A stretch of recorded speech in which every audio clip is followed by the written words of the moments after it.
The only numbers I really deal with are just like pixels on dimensions. Oh, yeah. I just use like auto lines. I don't really actually ever have to measure it. Yeah. But a lot of times my eyes, people like, that's off and off. Oh, yeah, for sure. But the fun thing, we used to do like athletic day where one of my friends she would come up to me and she's like, how many inches is this? Yeah. And like, will you guess? She's like, how do you do that? Just stare at stuff. Yeah. Once you get like an idea what a foot or two is, you can kind of get it. And stuff just like after a while, it just looks off. It's just like, oh yeah. No, I do that a lot. Or there was one guy that was like trying, oh, have you met Jacob Villalobos? He's around town. He was like at the craft center. You may have run into him, but him and Kat are good friends. He was like a student here. He was trying to help him with install stuff. And I knew it wasn't going to work out one day because he was installing them downstairs for me. It was two pieces side by side. He was like, all right. And I'm like, well, one of them's too low. He's like, no, it's not. And I'm like, are you messing with me? Like, it's too low. And he was like, no, it's not.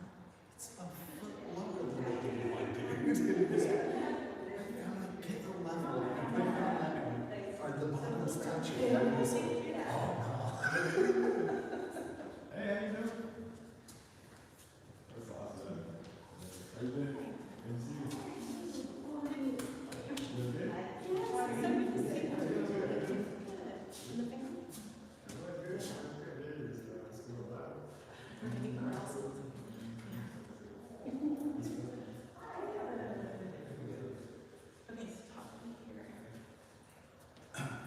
Do you have your phone? Would you mind texting him and asking her to refresh the YouTube feed so we'll see?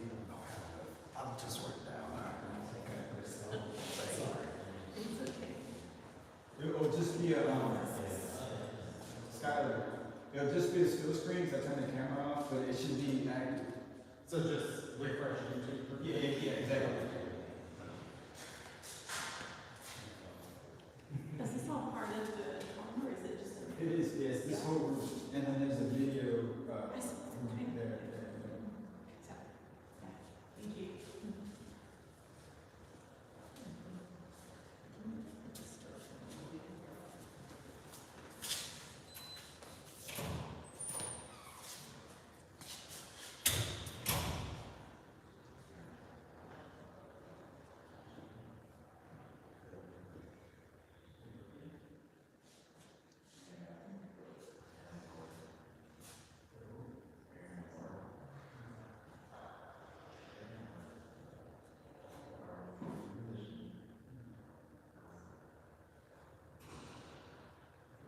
How are you? Good, how you doing? This is by the way, you feel free to come this way. It's out there, it's not on.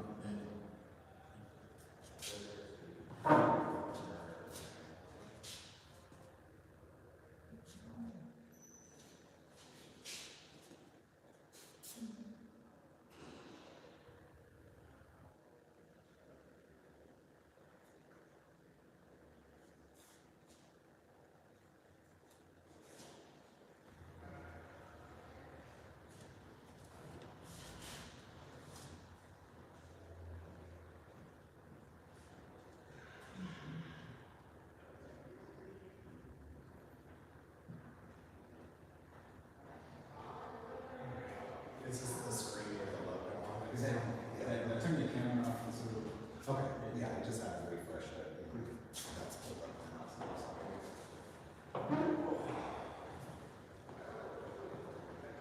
yeah, I can see you. Okay. It's logged in. Right.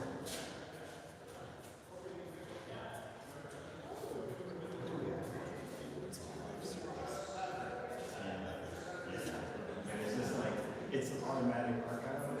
Yeah, that's what's nice. Yeah, I have my phone, but I'm sitting there like, no, yeah. Well, then the pictures, just start making them up. Wow, that's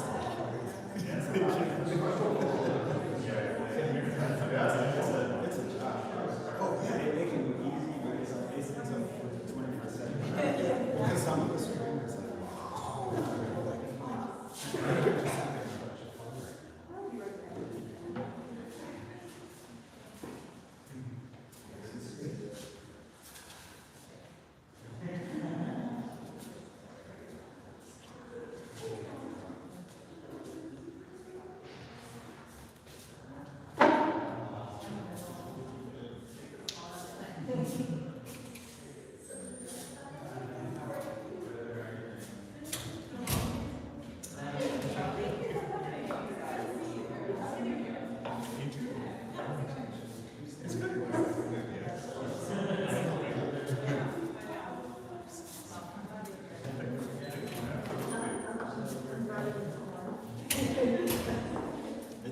on, but it's the camera off, so whenever.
Augusta. I'm the director and chief curator here at the Blaffer.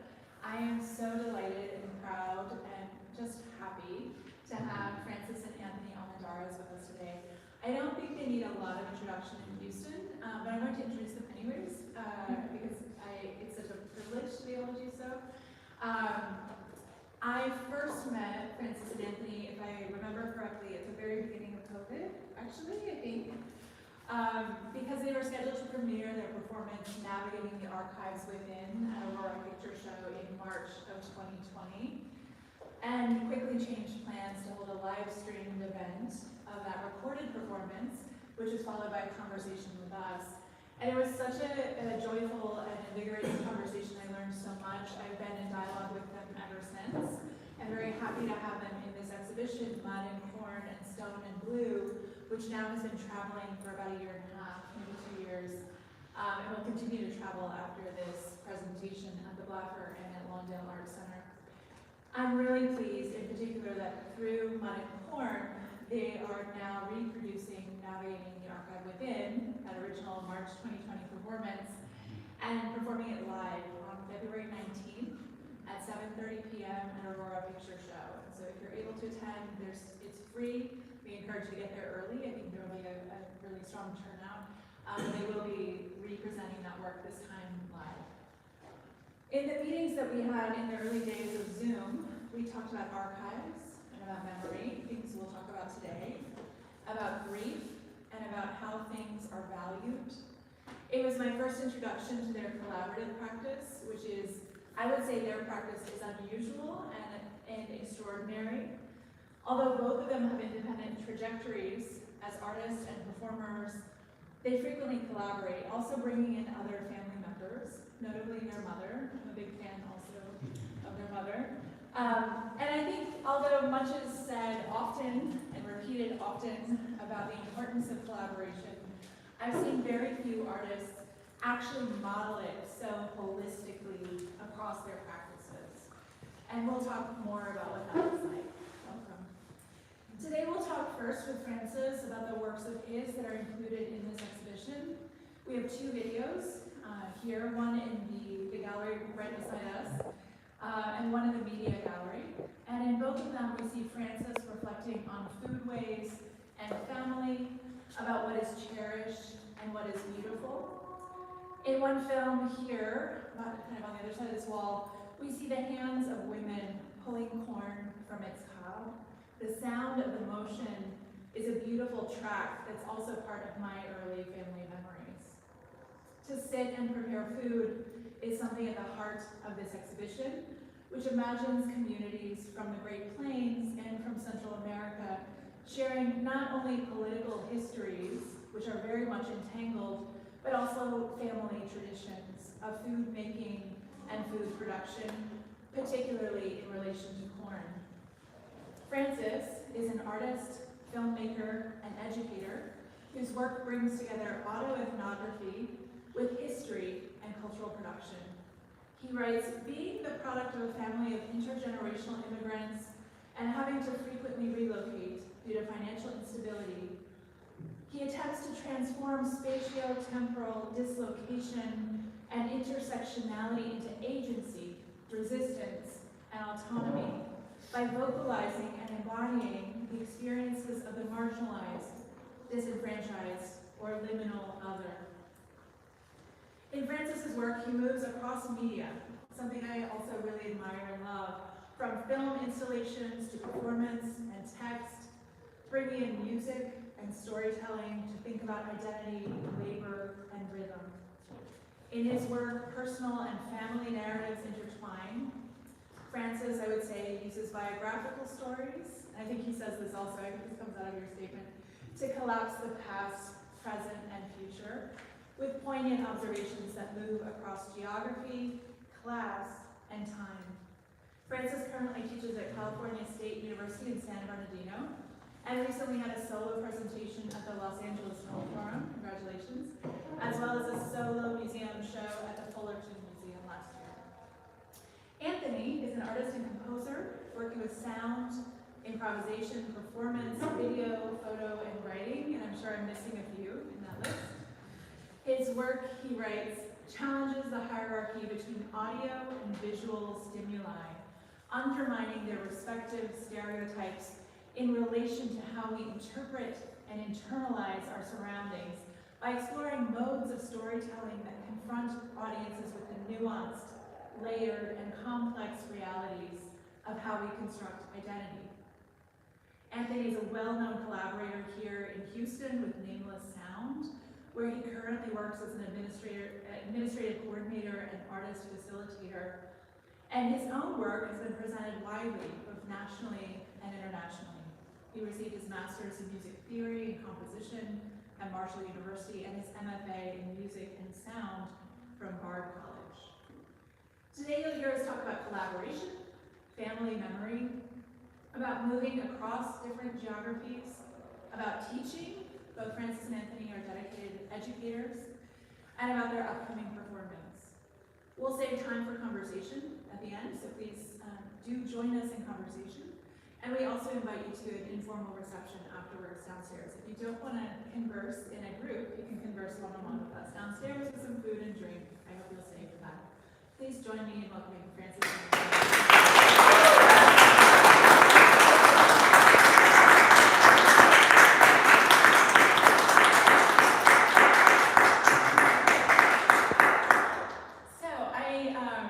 It's such a luxury. I'm so excited to talk to you. And I want to start actually with Francis, with the two videos that I mentioned that are in this presentation of the exhibition.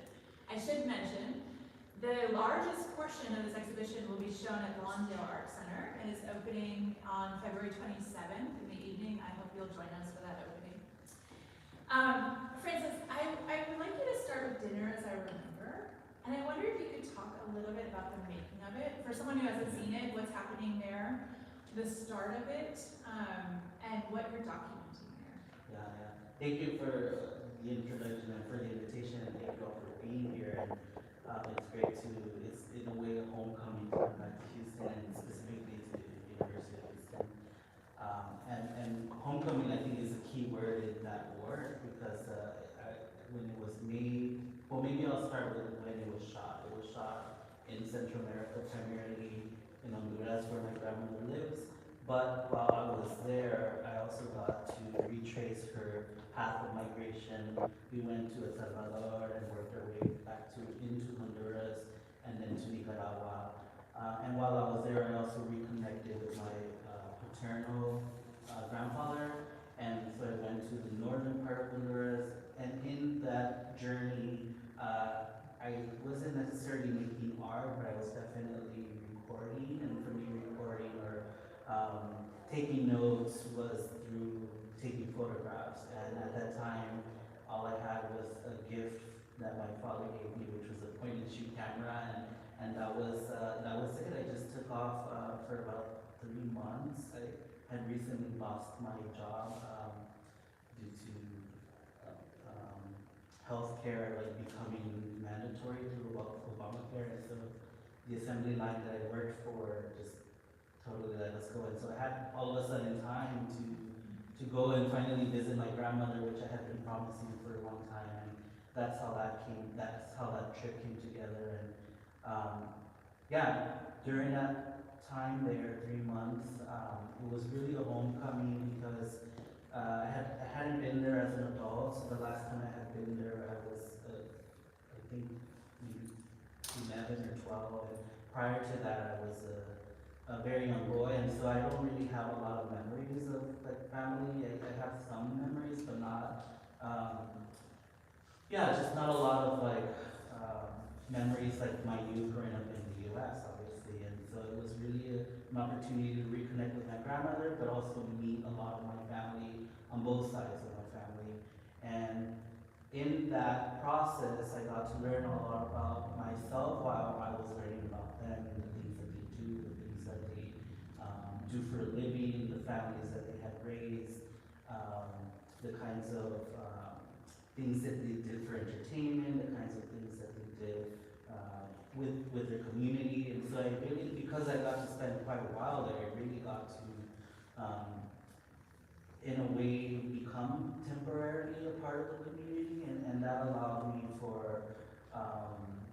that just allowed me to really observe deeply. And it wasn't really until the very end that I brought the camera out. That made things easier, just not bringing that out at all until the very end. But to be honest, I didn't even know what I was doing with the camera. I just took pictures towards the end, and then it wasn't until I returned back to the US and I went to grad school, and it was really the following year when I suddenly started looking through my hard drive where I had gathered different images and videos that I had gathered. Then I realized, oh my God, there's so many pictures of food, right? And especially because I was in a place so far away from home. I was in the UK, where food is very different, and it took time to really settle in and find other diasporic communities, particularly where I was living. There was a Caribbean community, and so it really reminded me and made me think of home, but in a different way. And I should say home is plural, because not just LA or Houston, but I was also thinking about Central America and the different cities in which I have family, and how there's a lot of distinctions between the different places, but there's also a lot of commonalities. And then also finding commonalities or distinctions within the communities in South London where I was living, and finding a lot of the experiences that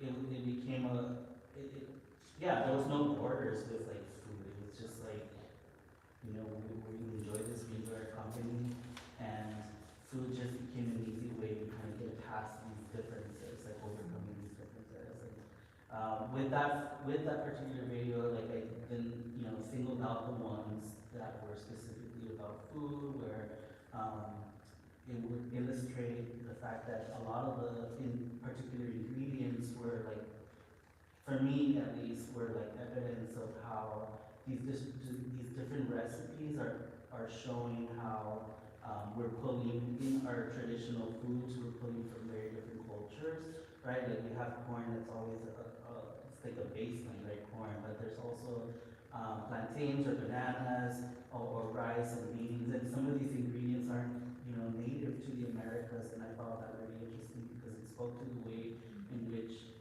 migration happens. Obviously, like as humans, we migrate across different geographic spaces, but so does different ingredients over the course of time. And these dishes, for me, like really resemble the kind of multiplicity, the kind of diversity that exists in these different communities, in all these different geographic locations. And that really resonated with me and made me think about like the politics of food and the kind of labor and care that goes into preparing a meal. I started reminiscing about my own time in my own home and just like always being cared for as a child, and I've been very lucky to have grown up with my mother and my aunt and my grandmother, and they were always there, like always providing for us, and we never, thankfully, never lacked anything because of their care, because of their sacrifice, and you know, they could make, in very difficult situations, they always found a way to kind of always have food on the table, and they also, my mother and my grandmother, like they worked in agriculture in Central California. Like my mother left high school for a year to go pick grapes and other produce just like with my grandmother in order to sustain us. And so it also made me think about the kind of labor, the kind of education, or what some people consider a lack of education, right? Is this agricultural knowledge or wisdom that has been passed on from prior generations, because we come from a lineage of agricultural workers, right? And in our places of origin, this knowledge is very, not just special, but it's really important. That's how we survive. There's a connection to land. There's an understanding of and reciprocity with the land that in a way that doesn't necessarily exist in the US context. And it's interesting that when, you know, as migrants or as immigrants, a lot of the folks that are coming from Latin America are coming to do these types of jobs that are considered low skill or just as uneducated people, right? But really they're bringing a lot because they are maintaining our food systems, right? They are, and I'm sure, like in the last few years, we've seen how important the agricultural industry is in this country, right? And so it just flipped my whole thinking, just being outside of the U.S. I remember in one of our conversations, this always has stayed with me. Something he said to me was that you learn more about yourself being in another country, right?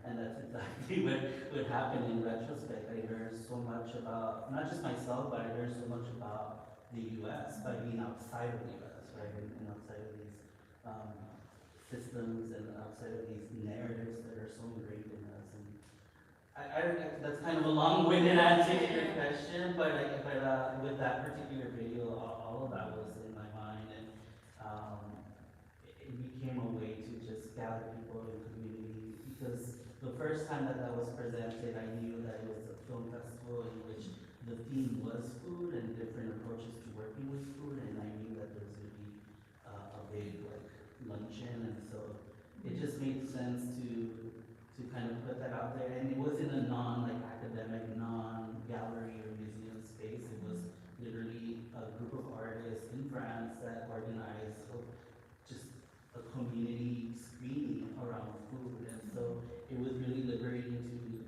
have something, or to make something that I knew would be shown outside of these like, you know, white cube, white wall kind of space. And we dragged you back into the white cube, I'm so sorry. But if you're just joining us, Francis was talking about a video on view in the media gallery.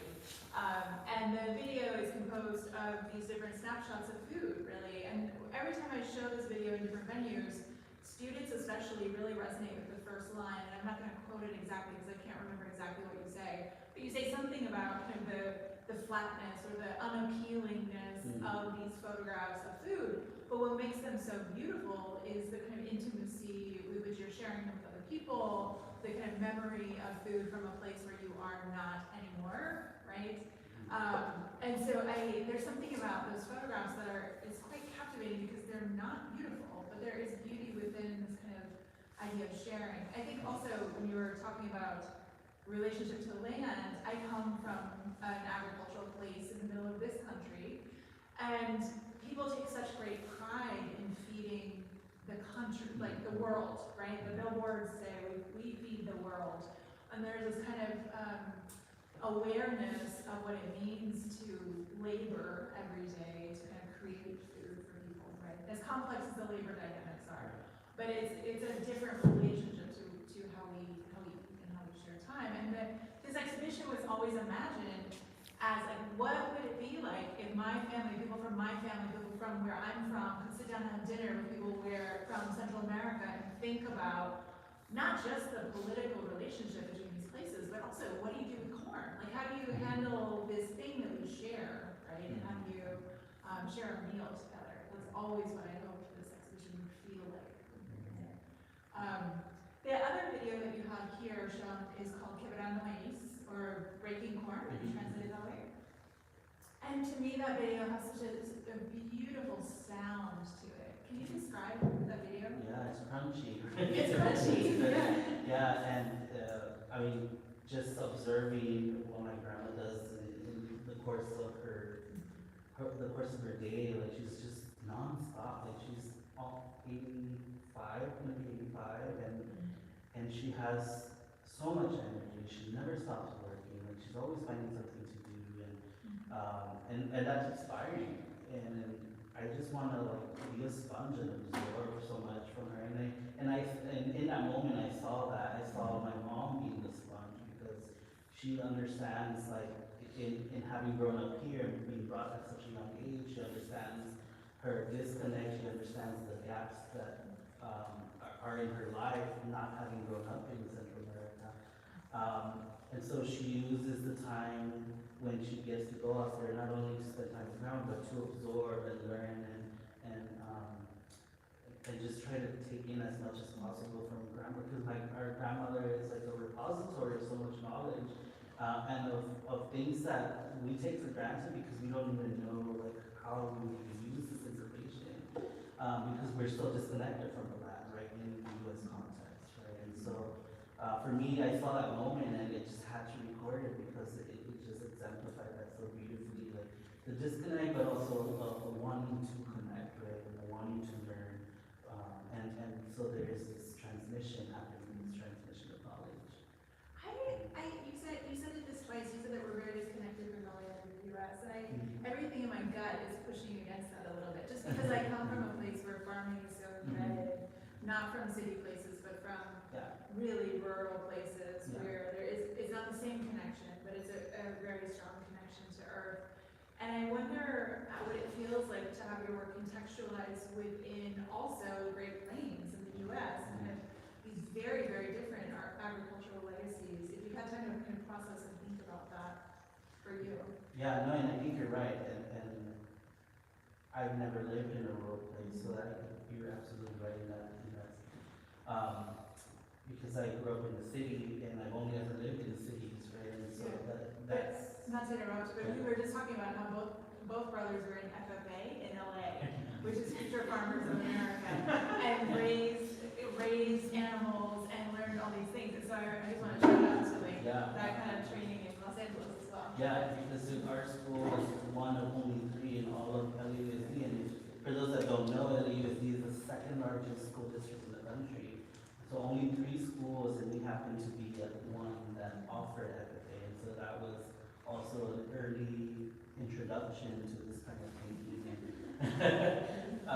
Although like it's also, there's a fair aspect, which is, it's a little different, but it definitely played a role in our thinking about food. Why don't we, Anthony, if you could join in, I'd like to turn to navigating the archive again and turn to you specifically. We've been talking with Francis about video, and I flagged sound in Quebradois, and you work from sound, but then move into video, move into performance and other traditions as well. And I don't know where I'd like to begin. Maybe we could start with just navigating the archives. Could you open up with that performance and what it's doing? Yeah, I think because we collaborated on so many projects, they all start to kind of blur into each other. But in this particular piece, that's one of the things that also attracts my attention is the sound of it, because there is a lot of memory that's triggered through sound. Sound is actually one of our earliest senses that we form, and it's like why as babies you're told when you have a baby you're told play music for them, talk to them because you can hear it, because it's like really formative in their early years, and so you start to associate with things. And I think when we were talking about the project of navigating the archives of Zen, we were already having this discussion about how we see ourselves in media and how we're represented. And there was also a conversation on how we wish we were represented.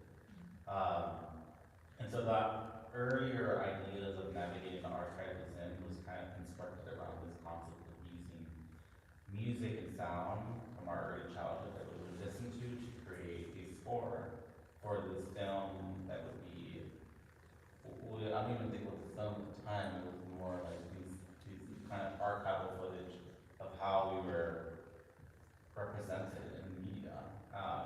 Growing up in Los Angeles, I think that's something that's pretty big for us, because like that's what our earliest formative years were about, was like seeing that representation. So we started having this conversation about how cumbia, like like how all these different genres of music kind of helped us kind of learn our identifiers, and then how it also, there was a lack of identifiers because from Central America there isn't this genre, this kind of variety of music. And when the pandemic hit, that changed a lot of the plans, because that would require an actual like score and composition and rehearsals. And at the time I was very fortunate because I was already in this process of becoming very deeply rooted in the improvisation music scene in Houston, that we decided to take this leap and to say, hey, let's just improvise this score entirely. And in conversation with friends and community members, we decided to take that leap.